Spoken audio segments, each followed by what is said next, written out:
Hi there. In this video, I'm going to show you how to access your task board. So you click here on work and then click on my tasks. So when you click on my tasks, you land on your board.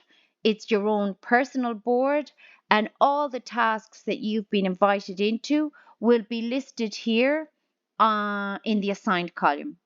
And then you can customize your board if you wish. So you can add in any column. So you might want to tailor the board to suit your work style. The default is when you land on the board, you will have 4 columns: assigned, to do, doing, and done.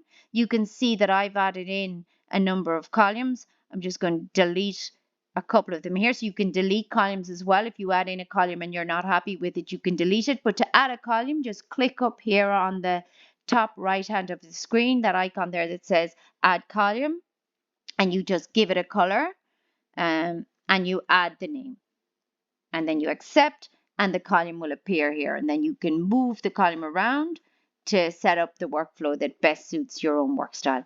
And thereafter, you can drag and drop your tasks into your board and navigate along your workflow until finally you have your work done. And if there's 2 ways of indicating that you have finished your work in a task. You can either manually drag it into the done column, as I've just done now, or equally here you can click on here on that icon, and it will then automatically jump into the done column. Okay, so let me just click on a task ticket to show you what's inside in the task ticket. You can always see the work package to which the task belongs and a description here. This description comes directly from the DO, so you'll always have it handy at hand so we can keep tabs on the work that we're supposed to be doing in the task. You'll always see who you're working with, so who else is working on this task with you. You'll also see who the task owner or the task manager is.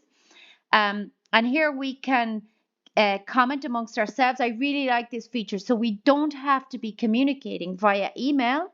We can communicate everything we want to talk about amongst the team. We can do it here in the comments. Okay, so it's very easy to leave a comment. I'm just going to leave one here now. Test. You can also use mentions if you want to, for example, draw the attention to one of the team members. You can leave a mention for them here, and they'll also get a notification out on their dashboard. We might want to break the task down into a more manageable checklist. It's easy to do that, as I've just shown you. Here in flags, you can create a risk. So if you feel there's any issue or any problem in relation to the task that you're working on, you can raise a flag here. And if it's a severe, it's red, medium, and low. Give it a name. You can add a description. So what does the risk relate to? And what's our mitigation strategy? So I'm just going to add in test there. And then we can flag the risk. Okay, I must give it a title, so just give it a test as well. So once we raise the flag, it will feature here in the list. It will be added onto the list here if we've got other risks in the task. And it will also appear in the Gantt for the project managers.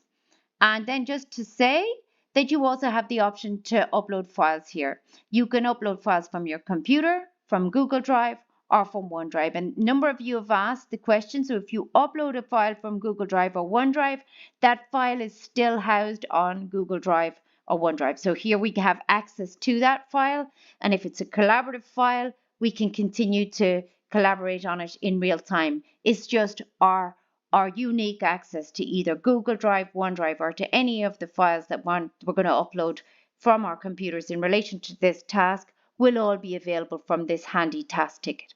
So thank you very much.